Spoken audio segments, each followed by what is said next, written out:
Welcome, pool fans, to the Rugby Barbox Shootout. This is Ryan Johnson in the booth. We just rebooted the stream, had a couple technical issues. So thanks for everyone's patience as you're making your way back into the onto the live stream, either on Facebook or YouTube.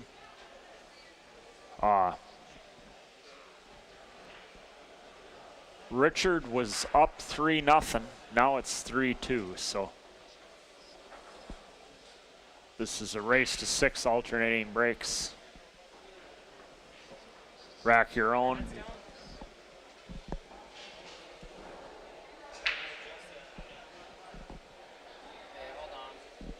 It's good.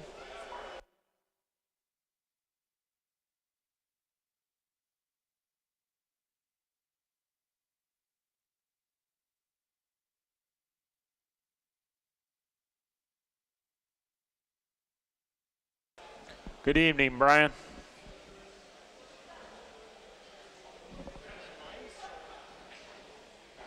We had some technical issues earlier, but yeah, we got 22 of you back in.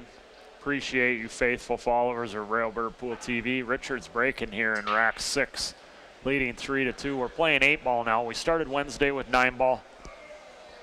Scotch doubles was yesterday, finished up this late this afternoon. And now we're into both the ladies and the men's open 8-ball divisions here in Rugby, North Dakota at the Rugby Barbox Shootout. Richard made an excellent break there. He started up 3-0 in this match. Brian's coming back now. That was a pretty elementary mistake Richard made there. Look at where the balls were laying, and there was no need to be where he got there, but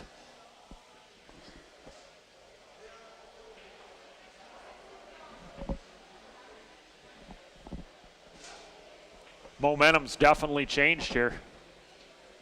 He's kicking here. I don't know if he called anything or not, but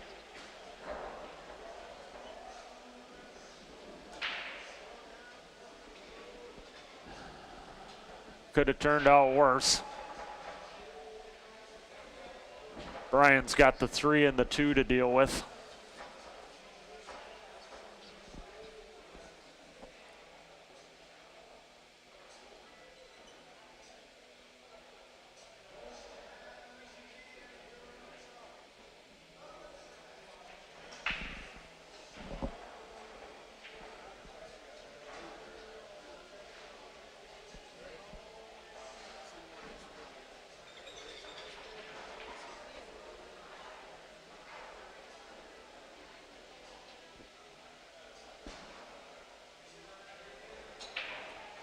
If I'm shooting here, I think what I'm doing here is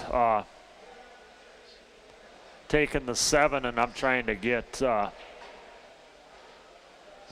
maybe on that 5 for the side. Or all the way around for the 4 or the 2. I think he's coming down for that 2. Yeah, I liked that shot too. That was another option I thought about, because the 2 I think does pass the 15. But I was definitely trying to get on those into that trouble area off that 7 though, like he did, instead of just gobbling up all these balls down here and saving it to the end. Played a good shot there, Brian did. The 2 passes. Now he might be able to draw back into the 3 and bump it out a little bit,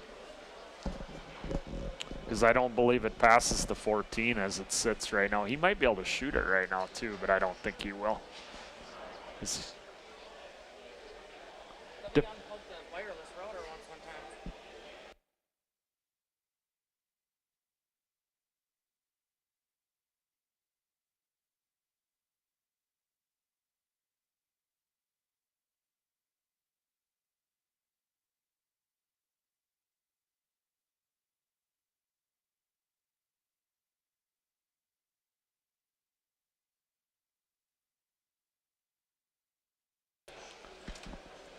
It's a good shot there from Brian. He's got to figure out that 3 really quick though.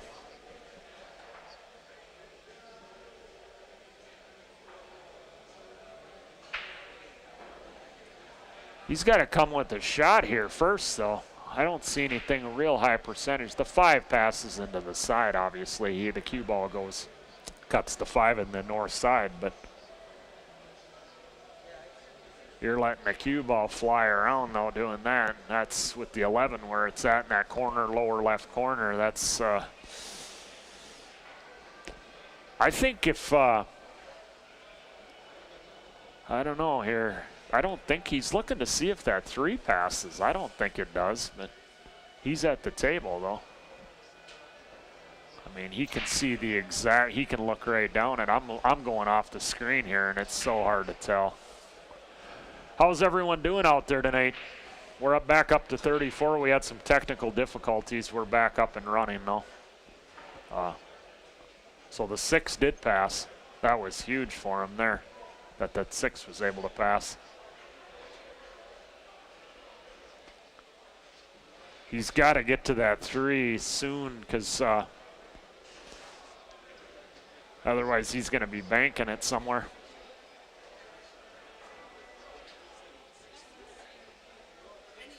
He's going to have to make a heck of a shot on it if he doesn't get to it soon.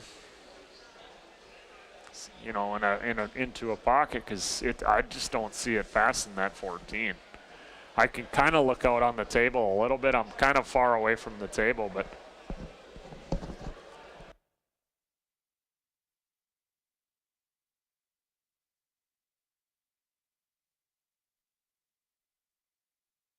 I stood up now and moved over about 15 feet, took the headset off, and the 3 does pass the 14. It actually goes. He's got about 3/4 of a pocket, though, but enough to get it. But you want to be almost straight in on it if you shoot it. It makes it a lot easier. He doesn't want to have a lot of cut on it. Let's check his speed out here. I think that speed's going to be about perfect.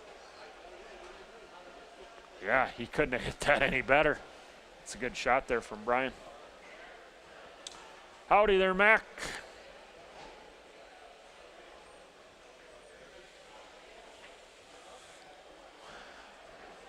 What are you up to this weekend, Mac? I see Will is here. Will is like the table right next to the booth here. He's playing Alex Blums out of Minot right now. Will Kingbird, and then Brian Brunel I see is here. I don't see Jeff or Bill, just Brian.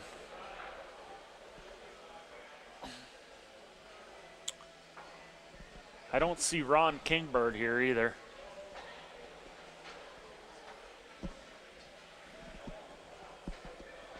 Okay, got you. Work is important. It's tough for pool to pay the bills, I know that. Very few people can play pool to pay the bills, but it's a fun tournament here, though. Are you coming out to Four Bears in a couple weeks?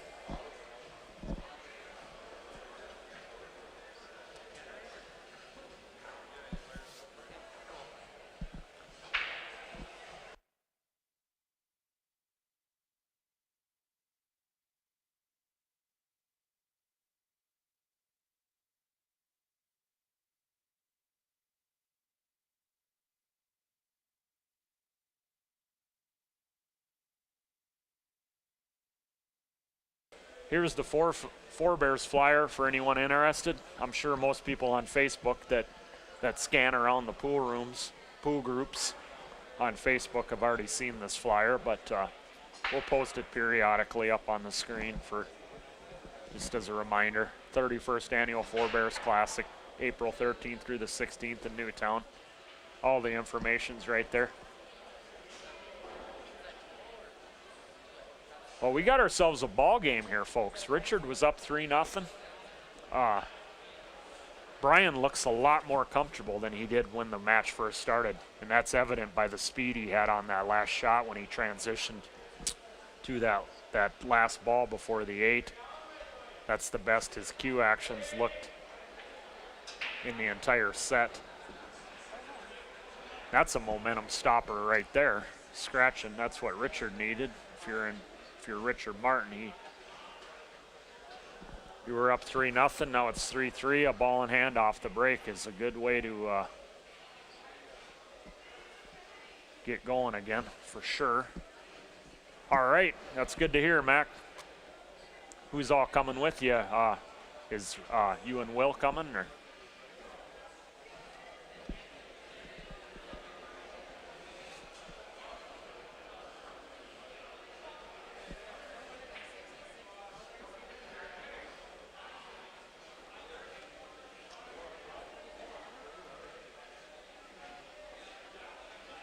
Little information, Will, for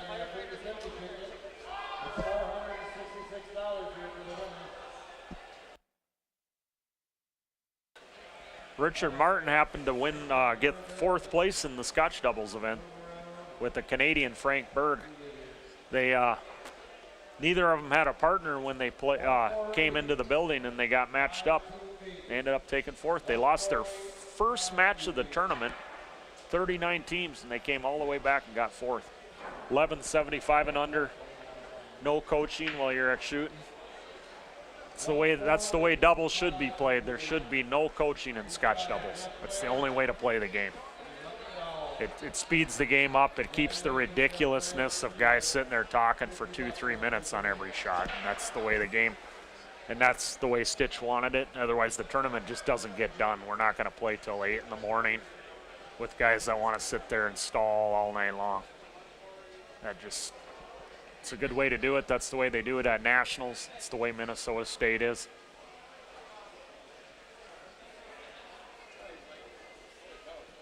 We can compromise, maybe go to 1 timeout.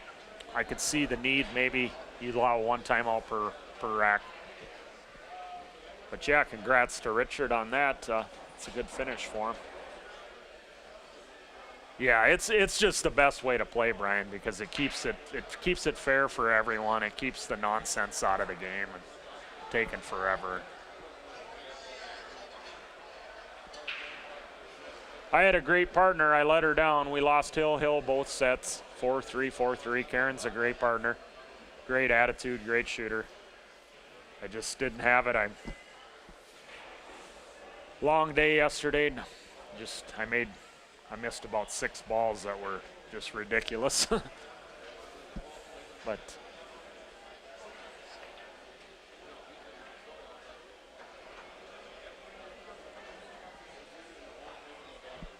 back to the match here. Brian's got a lot of momentum right now. Richard's it's kind of opposite to the way the match started. Brian was the one that was a little bit out of sorts, and now Richard's in that camp. I knew coming into this match, on paper, this was a pretty balanced match. I think Brian's the 580 range, Richard's in the 560s, maybe 570. So there's not a lot between these two as far as on paper.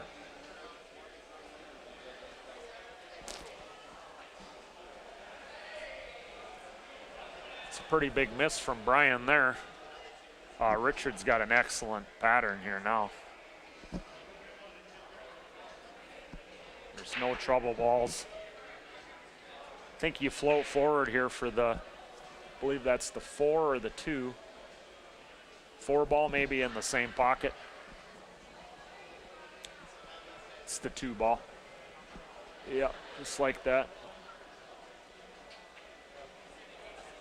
I think he'll draw out to the north rail.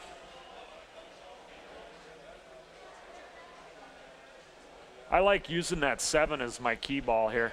I draw out for the 6 off the north rail, and then I shoot the 1, and then I shoot the 7, just come on the backside of the 9 for the 8 in the right corner, but he ended up running into the 6. That was not part of the plan there. He's got himself in a little bit of a jam here now. He's looking to see if that 6 passes the 8. If it does, he'll be okay, but if it doesn't, he's got to come with a pretty good shot here on this 1 ball. He's shooting it like it goes.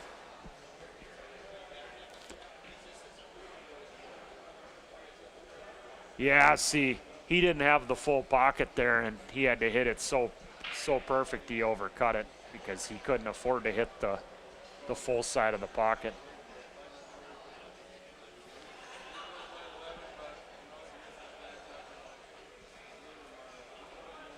Should I relay the message there, Lucas? Or who is that? Rusty. Rusty Johnson. I'll have to relay the message to him that if you win this set, you'll buy him some Sambuca? Okay.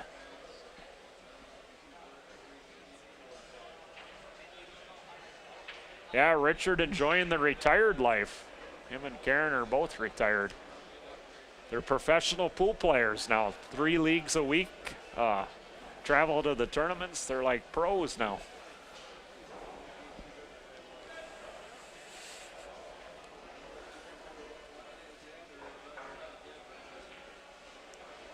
Well, neither of them really want to win this rack very badly here. It's been a comedy of errors, but I think it's finally becoming so simple. I just don't see him goofing this up now. Perfect 2-rail angle to come out for the 8 in the side. Natural rolling cue ball gets you there. I put just a smidgen of outside English on this just so that I avoid, and I let my stroke out a little bit on it. Just so that, yeah, just like that. Don't baby it too much. That way it doesn't skid on you. Brian's gonna takes a 4-3 lead. He was down 3-0.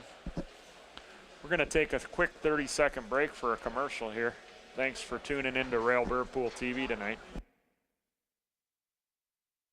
Nestled in the geographical center of North America, Rugby provides a hometown atmosphere to grow your family and business with safe neighborhoods, good schools and daycares, trusted medical facilities, and a diversified economy from manufacturing to healthcare.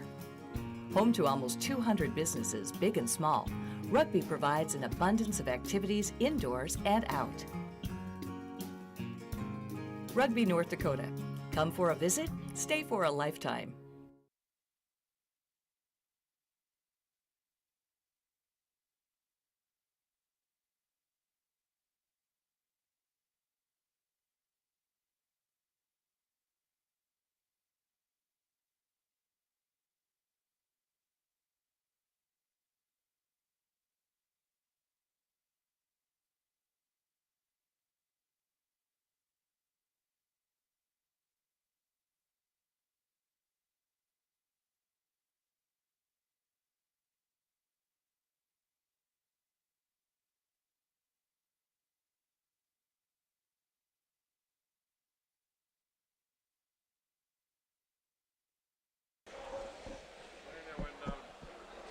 Yours did?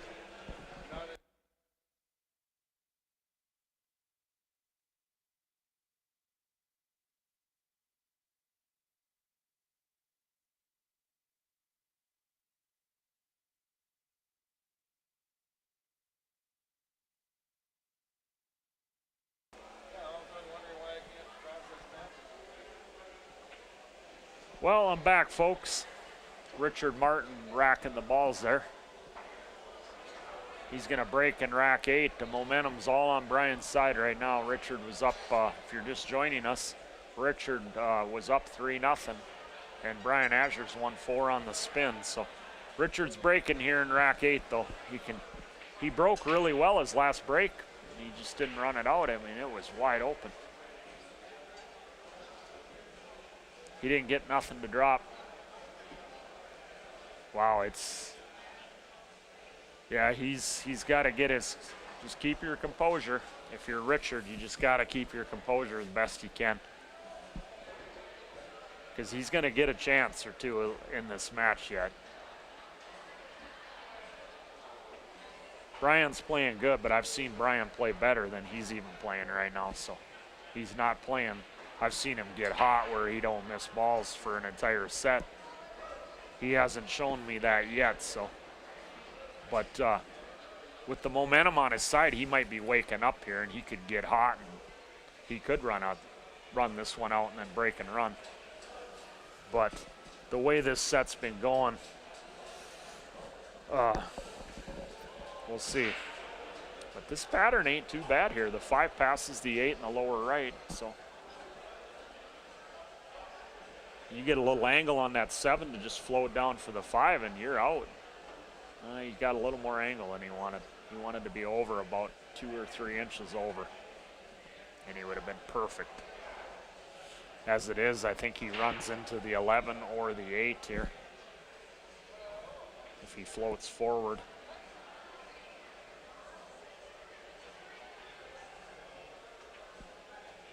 Yeah, I see he ran into the 11, and I think he might have got away with it. Yeah, he did. Because he's going to be able to shoot this 2 in the lower right, and then he'll just have the 5 for the side, and then the 4. And he'll be able to come around 2 rails and have the cue ball in a gap between the 11 and the 13 to shoot the 8 in the side.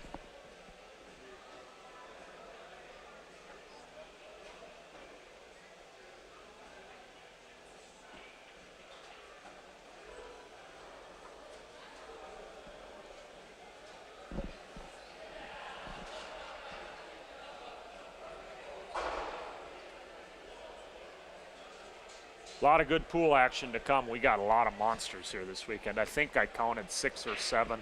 I'll have to refresh my memory, but I think I've counted at least 6 players above 700 in this event. We got Danny Olson. We got Joe Spence, Eric Vargas, Rory Hendrickson, Jeff Clare. Let me see, who else do we got here that's above 700? That might be it, so maybe it was only 5. I was thinking it was 6 or 7.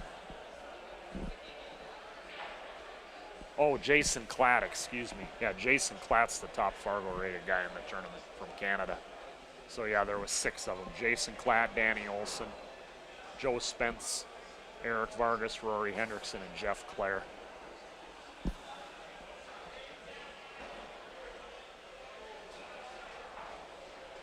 Jeff is real close. He might be in the upper 690s now. I think he's either that or low 7s. I'd have to go on Fargo rate. He's got the cut on the 8 here. He's got to trust that he's not gonna. He's looking. He's worried about going off that ball and scratching. So I think he's fine. I think he just misses the ball here. Stroke it with some authority here, so that it doesn't divert too quick. You want to make sure to, yeah, see, just like that. I knew it was just going to beat it as long as he hit the pocket like he did. But confident stroke, and he's up 5-3, breaking for the match now. He's won 5 on the spin. We got a lot of players in that 600 to 700 range here too. We got all kinds of great players here this weekend. So this is a toss-up. Nobody's stealing. Nobody's stealing here. So a lot of great Canadian players. A lot of great players out of the state of North Dakota here. So it's good to see the turnout. I believe we had 90-some players. So there's also a ladies division. I think they had only 16 sign up for that. But we got this gal out of Argentina in South America's here. Best player out of Argentina is here. Female player out of Argentina is in the tournament in the women's division. So then most of the great local players and some great Canadian players. The gal that won, Tracy Bernhard, that won Spirit Lake last fall, she's here.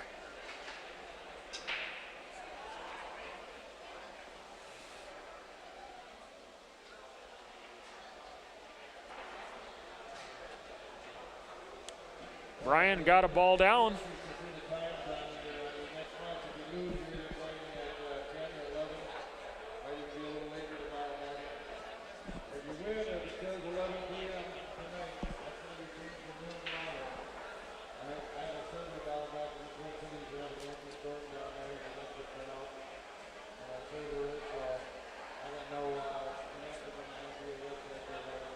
If I can get solids, I'm taking solids here, but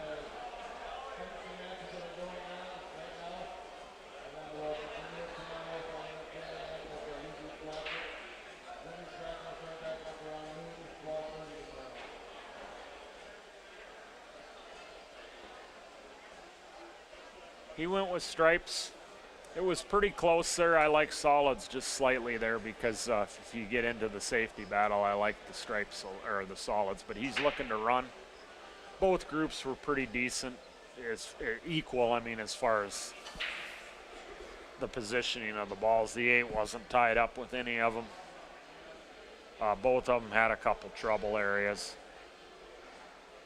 The solids, you could break out that your trouble with that 7 though. That's kind of why I like the solids. The stripes, you had 2 trouble balls along there. The 13 you can cut, but you're really not breaking your trouble out. So that's why I like the solids. Plus you had a lot of good insurance balls with solids.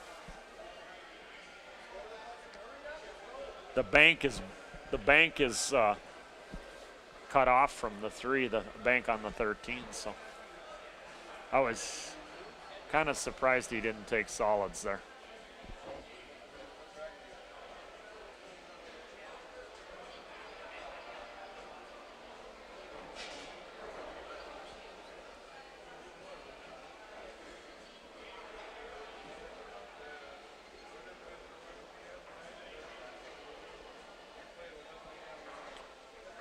Well, Richard's not very happy with his game right now. His mannerisms are not good. He's in a tough spot right now. He's down 5-3. He was up 3-0. And he's just got to try to grind his way. He'll be breaking in the next rack. I mean, like I said, Brian's not playing flawless. I mean, Brian plays good, and he's not on top of his game by any stretch. He's really just, he's capitalized really well on this particular match right now. So.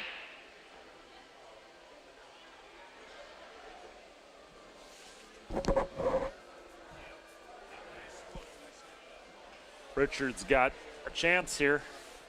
He puts the 5 down. If the 5 straight in, I like rolling up onto that angle on that 7 and trying my breakout right away.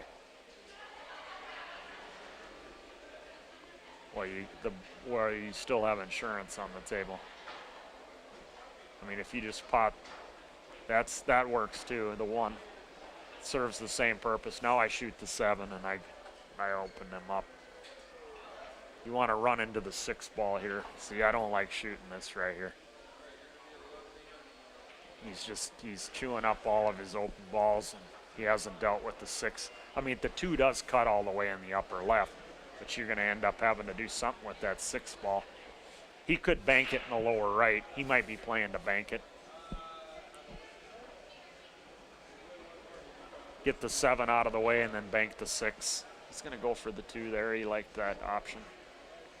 The problem with that shot is you really didn't have a good insurance ball, though.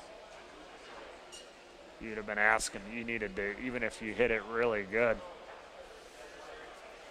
you'd have had to stop for the 7, but then you wouldn't have had the angle on the 7 to get you to break the 6 out. So.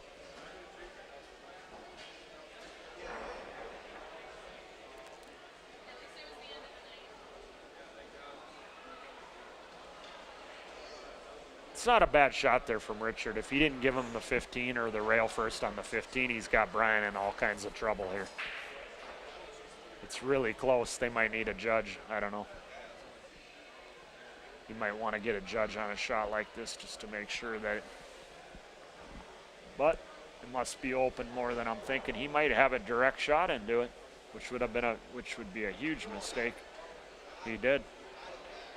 And he's got the 9. I don't know. He's got the 9 or not. If he's got the 9, he can wrap this match up. If he doesn't, he's in big trouble. He can jump the 9 in, though. He's only got to go over a part of the ball.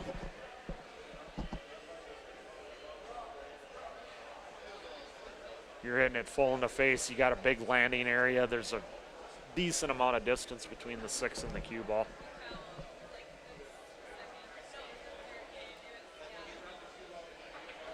This is a kind of jump. Besides going directly across side to side, where you have the full pocket, or like straight into a corner from like a diagonal, this is a pretty standard jump shot as far as if you were to teach someone how to jump. Plus you're able to use the rail to get more elevation. with your bridge hand.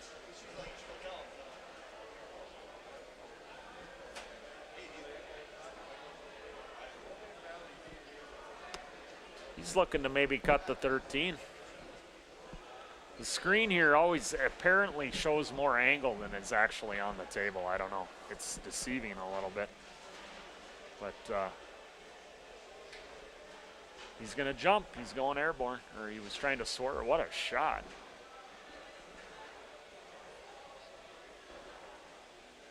That's the Brian I know. Comes with big shots. This guy plays good when he gets rolling. He was very uncomfortable early on, but Richard let him back in the match now, and now you can see he's loosened up quite a bit. He wouldn't have made that shot in the first 2 or 3 racks. He looked really shaky before, but he's gotten so much table time now, I think he's relaxed. I mean, he gets multiple innings every single game, and I mean, it's just a matter of time before you wake up a sleeping bear.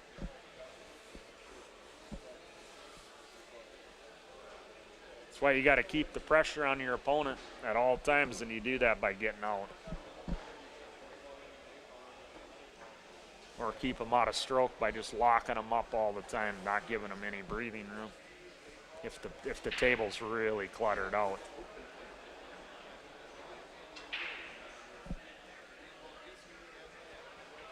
Looks like he's going to punch his ticket into round 2 of the winner's side. Richard's not out of it. Oh, wow. Wow. Richard can play the 6 ball here, or he'll just play a safe with the 3. He's got a nice safe there. Just put him on the end rail. Problem with that shot is you got to be careful that you're leaving a 1 rail kick. So I kind of like I kind of like going for this one here. You can kind of go for it. You're not really going to sell out. The shots are pretty basic. Because if you do play that safe that I was talking about, you're leaving a 1 rail kick right to the side. That's actually a pretty decent kick. So I like what Richard's doing here, trying to go for it, but he's got to get on that 4 real quick. The thing about it is you can play safe later on that 4, and you can lock him right on the 8 to take away that kick shot that I'm talking about. You can play position if you want to get to a safe on that 4 ball where you can put him right on that 8 where he can't kick 1 rail across.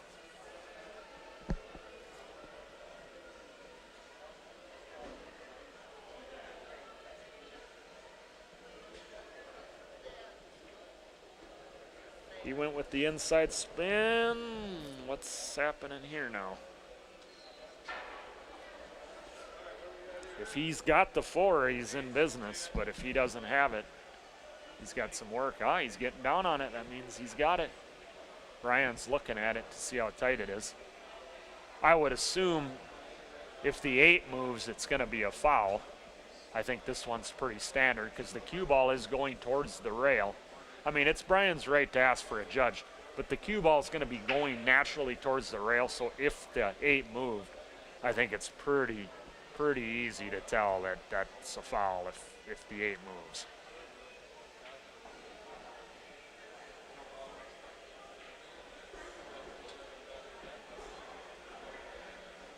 Yeah, it had to be a foul.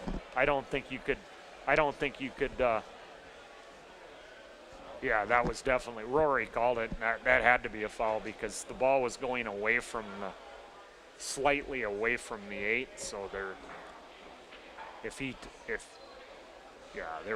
would have been no way to hit that unless you fouled. There would have been no way to hit the 8 unless you fouled, so that was the proper call there.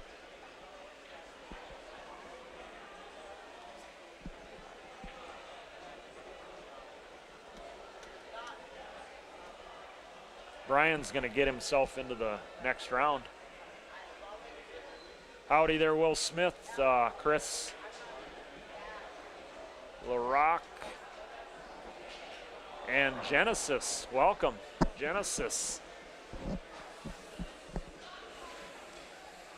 Great to see you last weekend out there in Williston there, Genesis.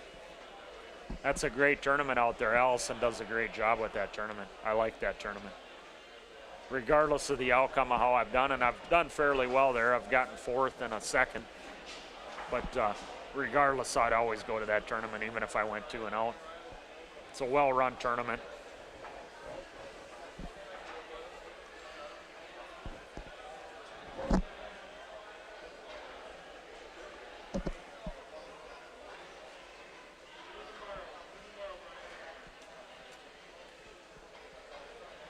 (6-3). Brian Azure. We're going to have another match coming here shortly. It's not sure who's going to be up. Let me find out from John.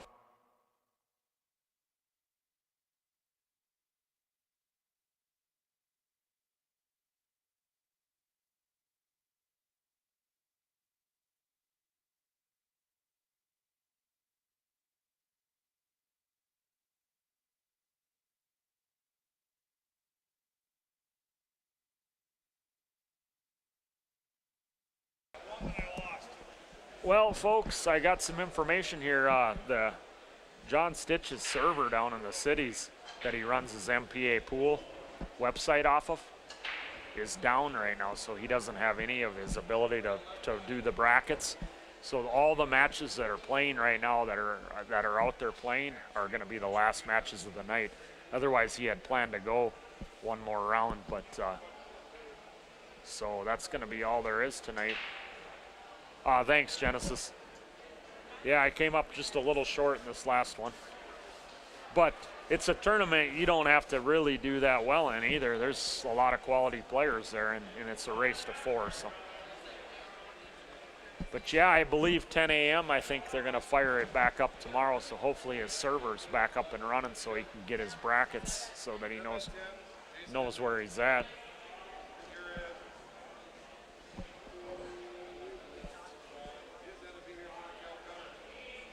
Do another commercial before we log out for the night, folks.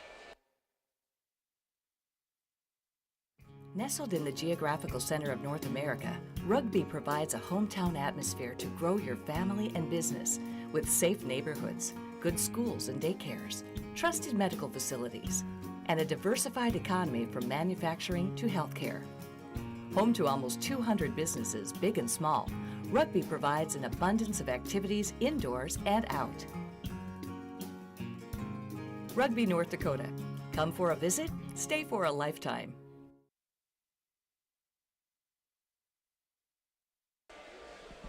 Well, we're back.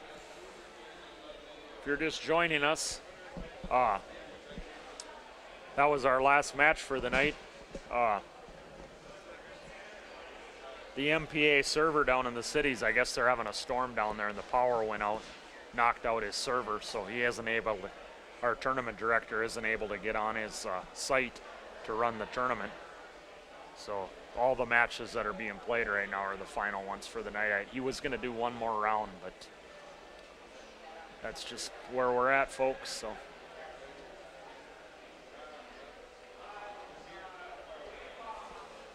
It happens. I've played terrible too. I didn't play good in my first match here at all.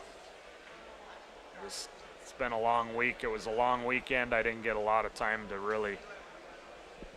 I probably shouldn't have come to the 9-ball or the Scotch doubles. I probably should have just laid back and just played the 8-ball this weekend to give myself an extra couple days to readjust back from that long weekend last weekend, because I got 4 hours of sleep on Sunday night going into Monday morning for work. So